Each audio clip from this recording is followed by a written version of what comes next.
चलो कोई बात नहीं है, फिर से चालू कर दो या थोड़ा ठंडा कर लो इसको। तो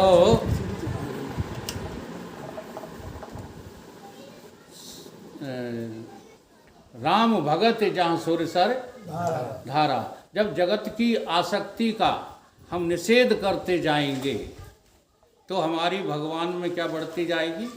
भक्ति बढ़ती जाएगी। इसलिए उस प्रश्न का यहाँ पर जवाब रखते हैं कि हमारा संसार में मन क्यों लगता है?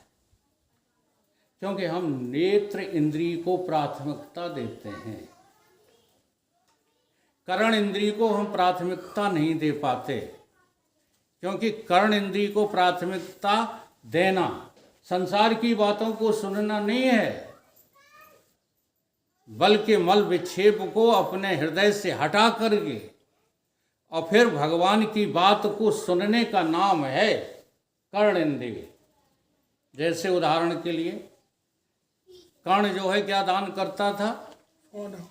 सोना करता था नहीं। अब सोना का क्या मतलब है? एक सोना का मतलब है जागते रहना, ठीक है, और दूसरे सोने का मतलब है जो सोनी जी बेच विक्रय करते हैं, है ना।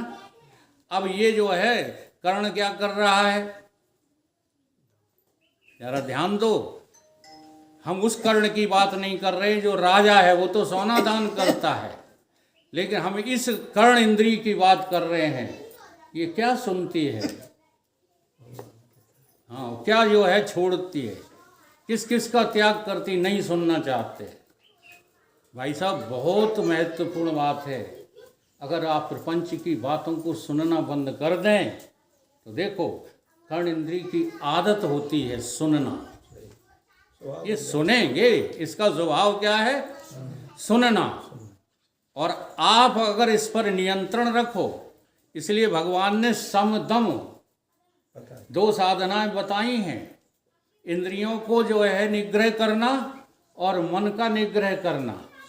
जी हाँ, एक साथ इन्होंने 2 श्लोक दिए महाराज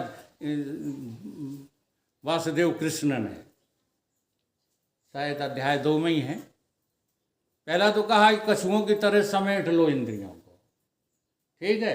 अगर ये तुम्हें जिद लगती है कि समेट तो लेते हैं महाराज, लेकिन फिर से ये इंद्रियां जब बाहर जाती हैं तो अपना काम शुरू कर देती हैं। तो दूसरी साधना फिर क्या बताई है? दूसरी साधना बताई है कि इंद्रियों को ताकत देना, मन बंद कर दे। तुम्हारा मन किसको ताकत देता है? हमेशा इंद्रियों को ताकत देता है। इसलिए तुम प्रभु की बात सुनते ही नहीं हो, संसार की बात बहुत सुनते हो, थोड़ी नहीं सुनते, बहुत सुनते हो, और वहीं सारे वेद शास्त्रों को तुम घटा के वहीं ले जाते हो। कही जा रही है तुम्हारे भीतर की जो है बहुत गहराई की बात, और तुम उसको कहाँ घटा लेते हो? संसार में घटा लेते हो। कहीं भगवान कृष्ण ने नहीं कहा कि तुम कर्म करने के लिए मजबूर हो, लेकिन जब उनने वो शब्द बोले कि अर्जुन कर्म तो कभी बंद नहीं हो सकता, तो तुम कर्मों के आसक्त में, कर्मों की जो है विधा में आसक्त होकर के और कर्म करने की बातें करने लगे, तो कहाँ उलझ गए? संसार में उलझ गए। कर्मणा बंधते जंतु विद्या च विमुच्यते। हम भगवान कृष्ण की भी बात को अपनी बात बना लेते हैं। ऐसे ही वेद शास्त्रों की बातों को हम अपनी बात बना के संसार में प्रस्तुत करते हैं और धोखा खा जाते हैं। बहुत जो है गहराई की बात है। कर्णों के द्वारा सोना दान करना क्या है? संसार की बातों को सुनना, त्यागना, यही सच्चा सोना दान है। एक और देखो उदाहरण बताएं आपको। थोड़ा माताओं कठिन पड़ रहा है ये विषय आप लोगों को, सुनो, शांति सुनो। हाँ, बातचीत न करो। कठिन पड़ता है तभी बातचीत आप शुरू कर देते हो, हमें पता है। सही है। जब पंडित जी भी भागवत सुनाते हैं, जब तक नाच गाना सुनाते रहते हैं तब तक तो ये उलती रहती हैं खूब। और जो पंडित जी ने कोई गहरी बात सुनानी शुरू की सोई बतराने लगे। इसीलिए जो है भागवताचार्य हाँ थोड़ा थोड़ा देर देर में नाच गाना देते रहते हैं, इसलिए इनका मन लगा रहे नहीं और कोई कारण ही नहीं। और हम लोगों के यहाँ भी वेदांतियों के यहाँ भजन जो सुनाए जाते हैं वो इसलिए सुनाए जाते हैं कि वेदांत एक इतना नीरस विषय है कि अगर हम गहराई से अभी सुनाने लगें तो कम से कम 50% लोगों को नींद आ जाएगी, क्योंकि वो आपके बहुत अंतर्मुख की बात है। और बाहर से हम शब्दों के द्वारा भले सुना जाएं, जैसे अभी हमारे दामोदर जी ने कहा जागृत का बीज। क्या है जागृत का बीज? जागृत के बीज का नाम क्या है? तो वहां पर यदि आपका चिंतन नहीं है तो आप शब्द के द्वारा चाहे जितने ओंठ पटकते रहो बता नहीं पाओगे। है कि नहीं? इसलिए वेदों की पढ़ाई सतगुरु से पढ़ी जाती है, अपने आप ये पढ़ी नहीं जा सकती है। खंडन करना मेरा उद्देश्य नहीं रहता है। मेरा केवल एक ही निवेदन है, सारी विषय वासनाओं का त्याग करके सतगुरु की शरण में आ जाओ, तभी कल्याण होगा। केवल कहते मत रहो। सही बात। शरण सतगुरु की जो आवे भटकना बंद हो जाए। शरण में तो आना ही पड़ेगा।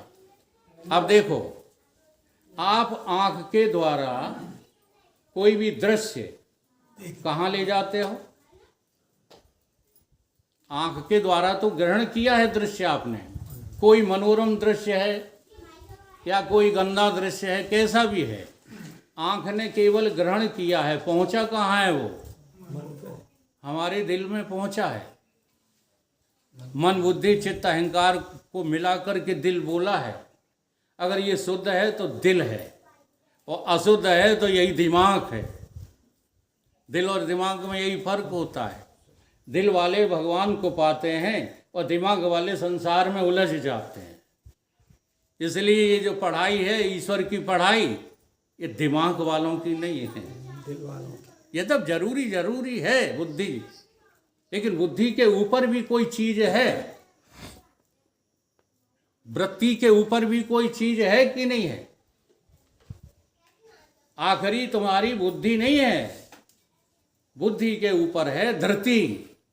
धृति माने धारण करना।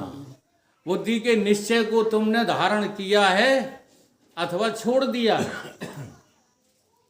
अगर छोड़ दिया है तो अभी आप दिल वाले नहीं हैं, और दिल वालों के भीतर ही दिलवर रहता है, ये और कहीं रहता है। जो हमारा दिलवर, हृदय से अर्जुन तिष्ठति, वहाँ कह देते भगवान बुद्धि से अर्जुन तिष्ठति, नहीं कहा।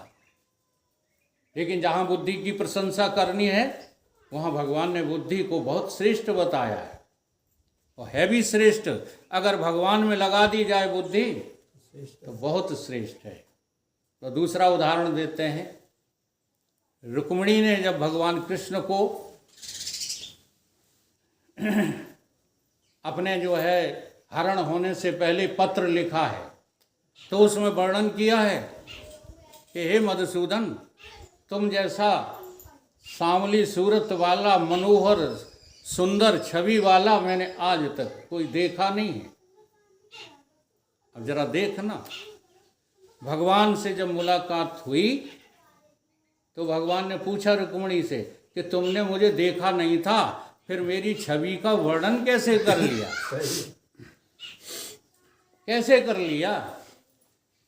तो रुक्मिणी बोली, देखा नहीं तो क्या, सुना तो था। अब जरा देखो, देखी हुई बात जहाँ पहुँचती है हृदय में, वहीं सुनी हुई बात पहुँचती है।